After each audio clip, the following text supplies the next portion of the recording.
North Star Mosh. Good morning, race fam. Brian Davis races, and you can too. It is gorgeous today. It is unbelievable how nice it is today.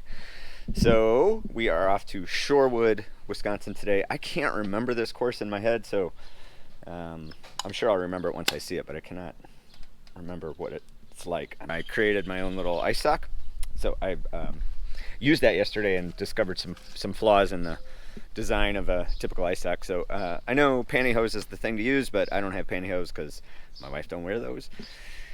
And I'm not going to the store to buy pantyhose. Just not. So this is the, hang on. Let's get you set up here. Oh, come on, be nice. All right, this is the design I came up with last night. So what I discovered when I put the ice sock in is it all kind of clumps up toward the top, which is fine. It's not the end of the world, but it could be a little bit better. So I created a vertical design with a horizontal access. So I created 3 separate pockets so you can spread the ice out without it slipping all down. So you can sort of move that ice over a greater surface area. And then I made it mesh so it'll be much lighter.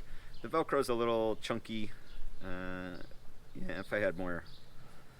Anyway, we'll see how it works today, and then I'll maybe perfect the design a little bit with a much thinner strip of Velcro so it goes away. But the concept is once it's going to be very, very full, it'll be pretty stiff, and then I should be able to drop it down my back or have a teammate shove it down my back so it'll be across the whole spine, giving me much more surface area for the ice. But I got to tell you, I loved the thing yesterday. So if you are not using these on hot races, you are doing it wrong. You should get one of these things or get pantyhose, whatever you want to do. But I like to mess with stuff, so I'm going to mess with this till I get it right. Corner 1, you can see here there's no curb on the sidewalk, so that's going to be tempting for people to come in narrow. And then it goes from a really wide street, 4 lanes, down to 2 up this direction. So you got to be cautious of these barriers and what might happen to you up there. By the time you're done speeding through this turn, if you're going to have problems, you might be able to escape up onto the sidewalk there, but you're probably totally screwed. 1 to turn 2, there's a rise, and then a little dip about 100 meters before you hit turn 2 here. Turn 2 is pretty clear, manhole cover there, and it's a soft curb, so we'll see what happens here. And we'll see what happens to these guys when they come around.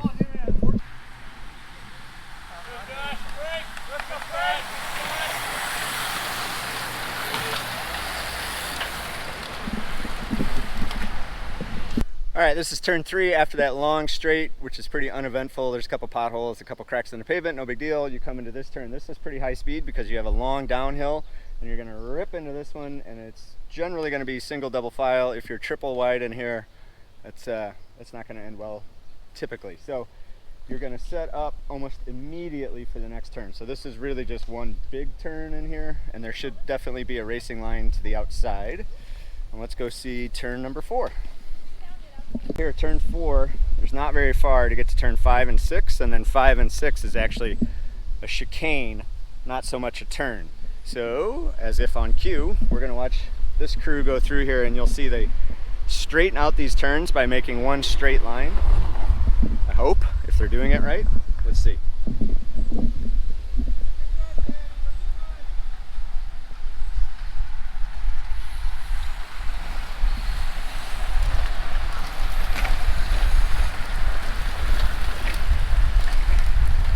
Six before you head into the sprint finish.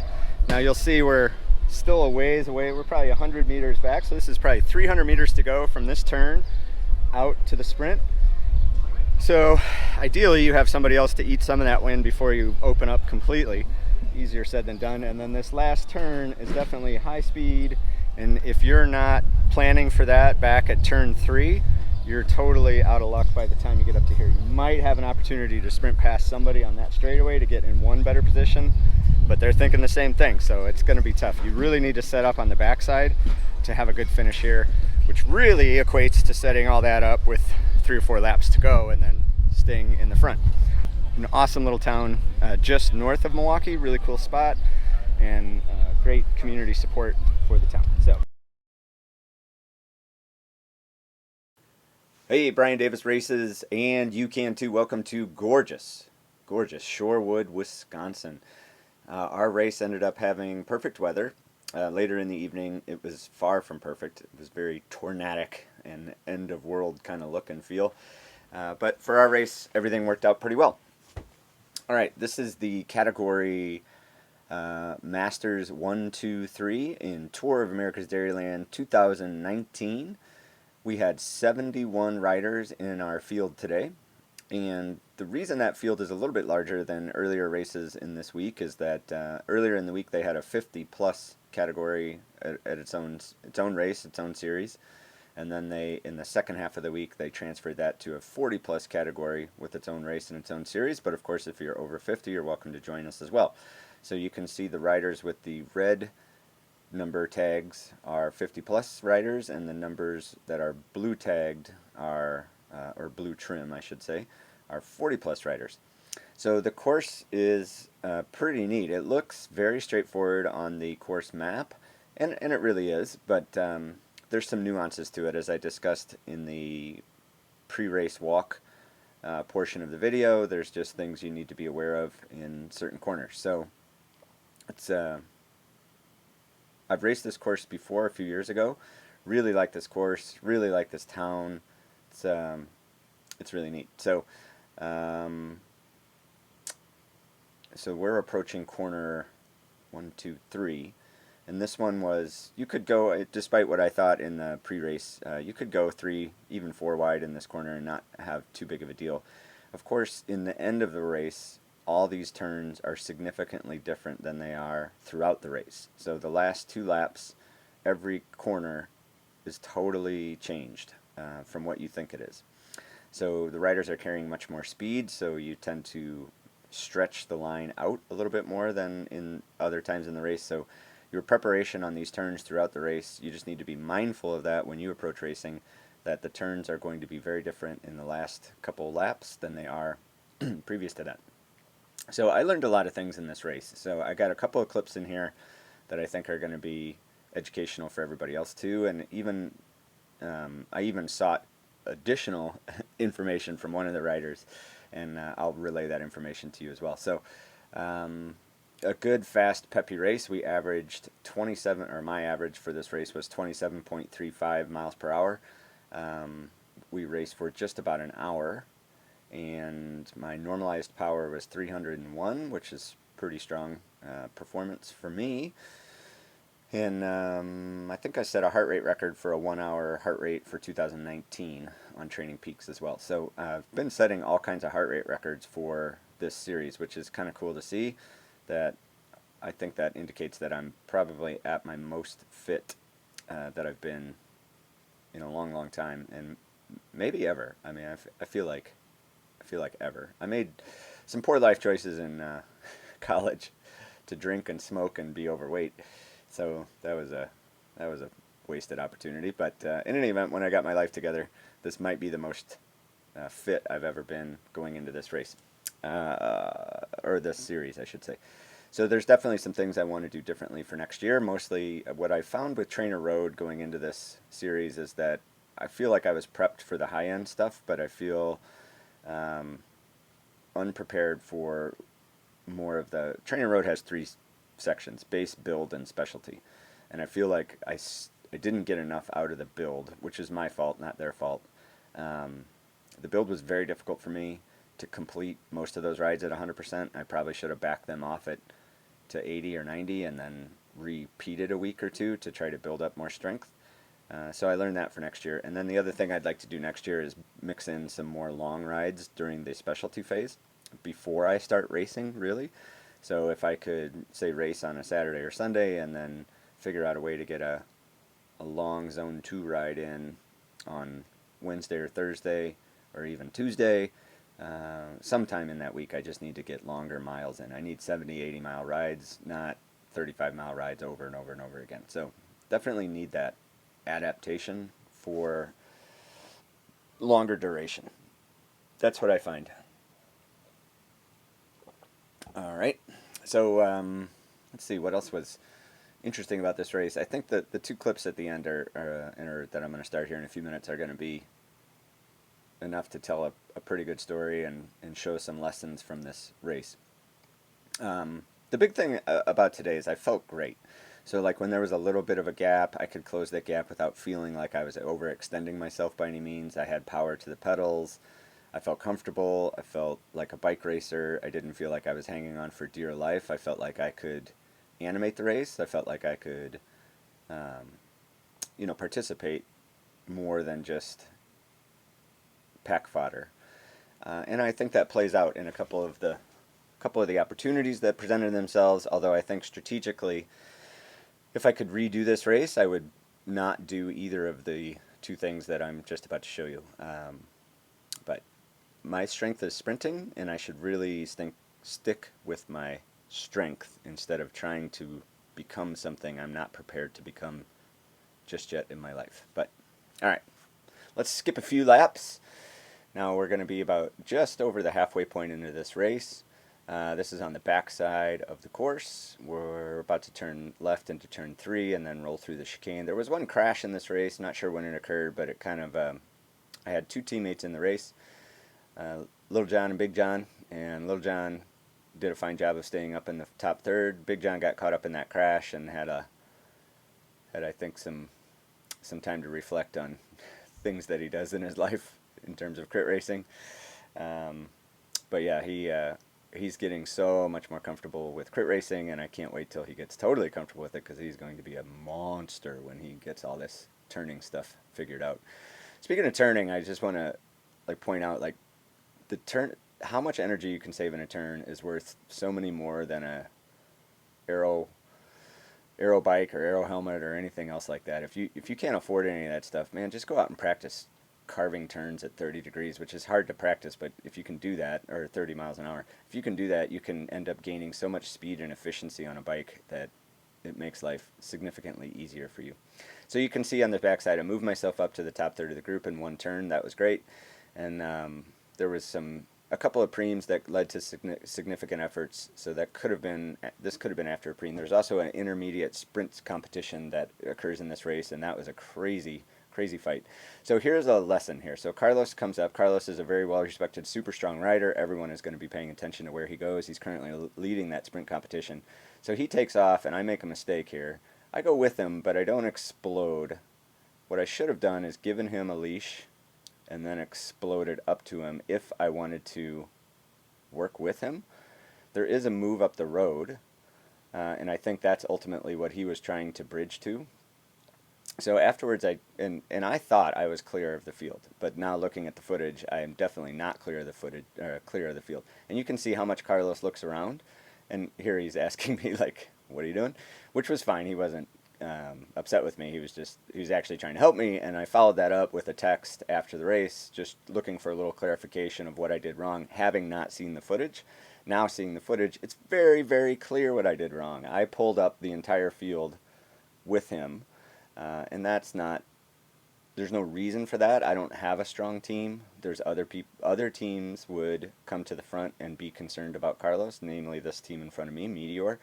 The other one would be a team called ABD, Athletes by Design. They have two very strong riders, and I think they have a third rider I'm not familiar with, but they would have had to respond to that.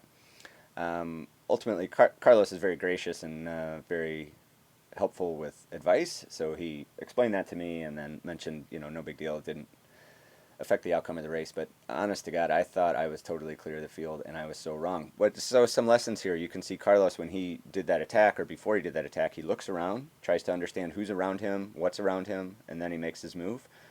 And I didn't do that. I didn't look around. I didn't realize that I had the field with me. If I had realized that, I guess I don't know what I would have done in that moment, because you have race brain. But looking at the footage and being here on my chair, I would say I should pull the plug and not yank back a solo rider, because that would have been good for me as someone who's going to surf the finish. If Carlos would have gone up the front, a team would have had to pull him back. They would have had to expend matches. They'd be less ready for the sprint finish. So 1, 2, skip a few.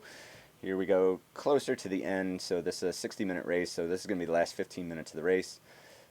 It's a little bit of a long haul for voiceover, but I like these longer videos because I just think you get a much better vibe for how the race is going and how the ride is progressing, instead of just 2 or 3 minutes, cut. So that's how I do it.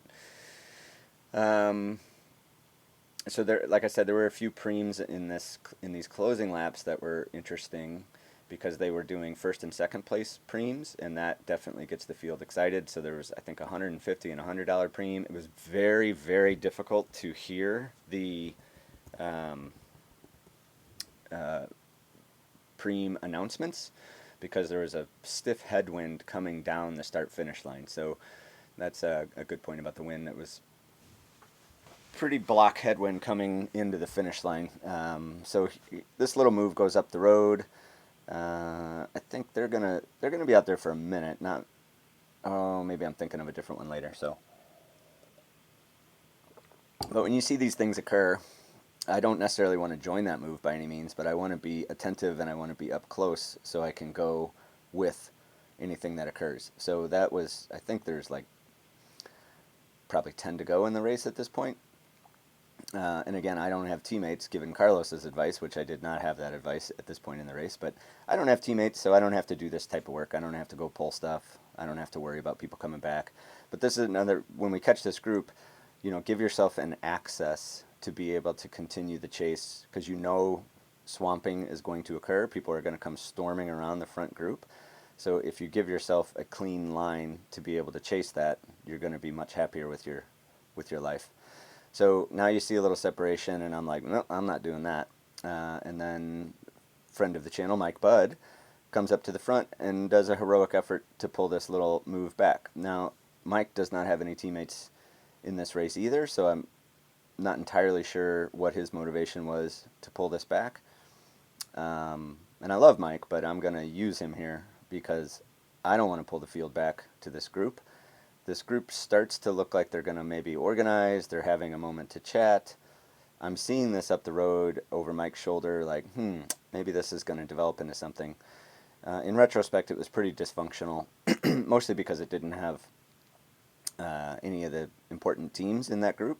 So if I would have thought more about this, I would have realized, I think there's one important person in that team, but none of the other ones are there. Oh, I take that back. Actually, when we catch them, there's two important ones, which I think, if I had to guess, there's some politics involved in terms of why this little move up the road did not perform very well. I shouldn't say politics, but one of them is a really good sprinter, and the other guys don't want to work with him if he's a good sprinter, right? So, makes sense.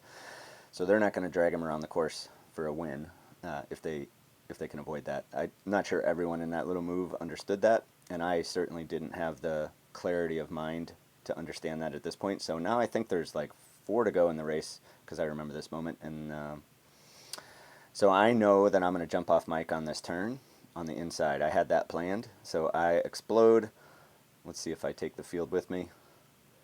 I definitely do not take the field with me. You can see in the rear view. So free and clear, doing a bridge. Now this is what I was talking about. My strength as a bike racer is not this. That's where I had my max power. I hit 1400 watts briefly there to catch this group. And I successfully catch them in a moment. But by the time I get there, they are completely imploding with work. So they're just not going to work together. And I probably have some theories about that, but I think they're just marking the ABD rider with the blue bike right ahead of me. That's the one the field would be concerned with. I think the one who's raising his arm and barking at everybody is a national champion. I'm not sure if he's in the 50 category. Yeah, it looks like he's got a red trim. So he's in the 50 category. He was quite upset about that. Yeah, so that's just going to happen, right? All right, so now there's 4 left. I'm gassed. 164 for me is a huge heart rate. Now all I can think about is, okay, you have to settle down, try to pull something out of the sprint. But strategically, that was a big mistake. I should not have done that. I'm not that type of rider. I mean, it is reasonable to expect I could have caught that bridge with my sprint and then sat in for a half a lap or even an entire lap to catch my breath and then started to contribute. It's a reasonable tactic that I went for, but it's probably not my best chance of performing well. So, lesson learned. So this race today is much similar. Actually, all the rest of the races are similar to this race, where it's flat, high-speed crit racing, and I think my plan for the rest of the series is to just settle in and not do stupid stuff like that. And again, it's not stupid. It's trying to do something, and I feel really good about that. And like I said, this was a good day for me. I felt really strong. There's a lot of things I felt very positive about. So I'm happy with that move. I don't regret doing that, and it could have worked out. Who knows? All right, so that's 5 to go now. I saw the lap counter. So I think I'm going to, I guess, let's see how much time is left. I don't know if I'm going to talk for 12 more minutes with 5 to go. I think I'm going to skip a few laps and get to the end here. Zoop, zoop, zoop.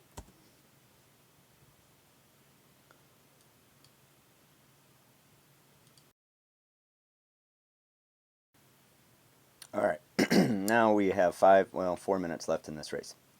So this should be about the last 3 laps, I would suspect. And I am probably mid-pack right now, if I had to guess. And I'm realizing this is not where I need or want to be. So I'm going to work my way up, and that's going to require a little bit of effort. I guess I wasn't mid-pack. I was much further up than I thought. So you can see a couple flurry of attacks here. I just want to put myself in a position to roll with the outside line to stay with these guys and keep my position up toward the front of the race. And I think in terms of the sprint, this is actually going to be the first time I watch this, but there's one critical moment that I think I screwed up in before the last turn that cost me a whole bunch of places. And then obviously burning that match to try to bridge cost me some power in my sprint. So this movement here, you know there's going to be somebody storming up the side after you see that back and forth thing with 2 laps to go. So the thing that happens when things slow down here in the last lap or two is that the hopes and dreams of many are renewed, and that can cause a lot of extra stress in the field. So that's the eventual race winner, is in that red bike with the blue and fluoro kit. Albertus Rolling, super strong cyclist. So he's tactically interesting. He's gotten last place the last 2 days, not because he's not fit, obviously. And I think he plays his card, and if it doesn't work out, he doesn't waste any more effort, which is really interesting and cool to see somebody dedicated to what they're good at. Now, he is a kind of a breakaway guy, so he can join a breakaway. I don't think he's known for having a super strong sprint, so he's got to pull the trigger with, well, I'm just be curious if we can see in the footage. I'm sure we can't, but it would be interesting to see when he unleashes holy hell to get away from the group. So the ABD person in front of me now in the blue bike right in front of me is a serious contender. So being behind his wheel seemed like a good idea to me at the moment. They are twins. I'm not sure which one I'm behind. Yeah, so is that. So, and then the person who took that wheel, I believe his name is Bart, also a really strong sprinter who I met the other day. He won the 50 plus category and is continuing with the 40 group, so that's cool. Now I'm getting a little too far back. I missed the lap counter on that one, but I'm getting a little too far back. Ideally, I'm going to move myself up. We'll see if I do. This would be a good time to do it. So, okay, the group is going to mushroom out. You see that, and then you try to get yourself over to the sides so you can have an alley to move up. All right, so you see ABD, they're lining up for whatever they're going to do. And this is the second to last lap. I can almost guarantee it. Almost. Right. So I can't see up to the front of the race to see how far back we are. Maybe on this next turn coming up we can see if I'm probably in the 25th spot, somewhere in that range, which again is too far, a little too far back.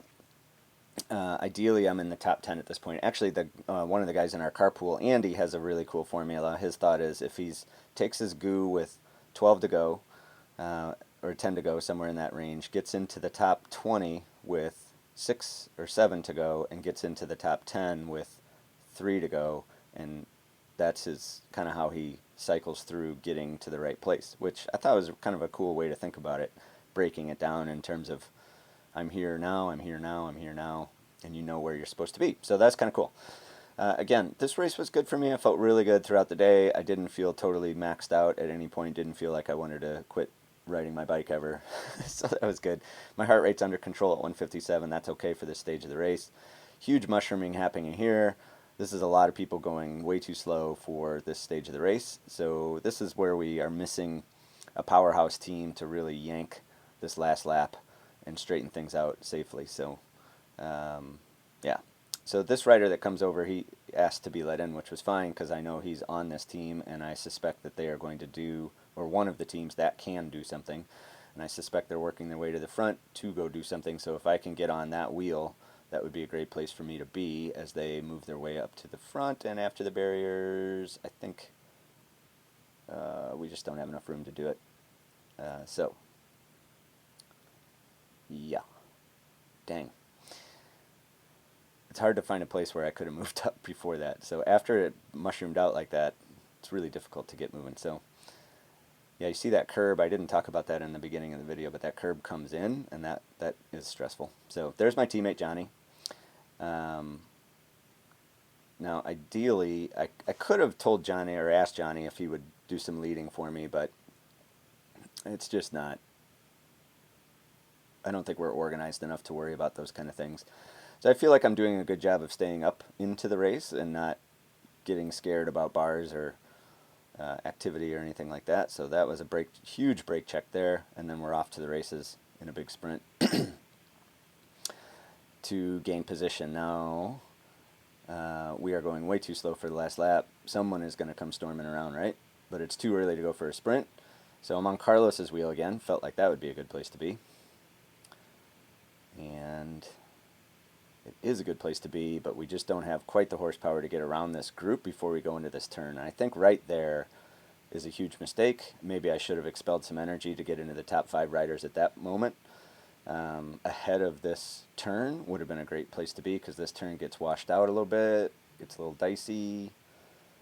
And then once you're into this area, it is really difficult to get around anybody. So right here, letting him in was my biggest mistake.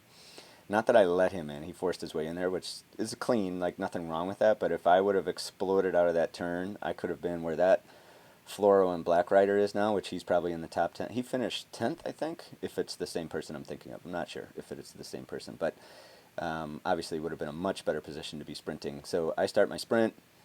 You can see 1200 watts. I'm able to, I checked. I was safely able to move across the road like that. There was nobody in my gaps, and all my sprint is good for is just maintaining. I can't gain any of these guys, so frustrating, but anyway, that's the race. Goal on this channel, go grow our sport, grow our knowledge, and grow our fitness. Hopefully I delivered that to you today. If you get a chance, please subscribe to the channel, and I will keep putting out race-worthy content and some other random things I find in the world. Oh, also, the ice sock worked amazingly well. Very, very happy with that design. So that's cool. All right, see ya.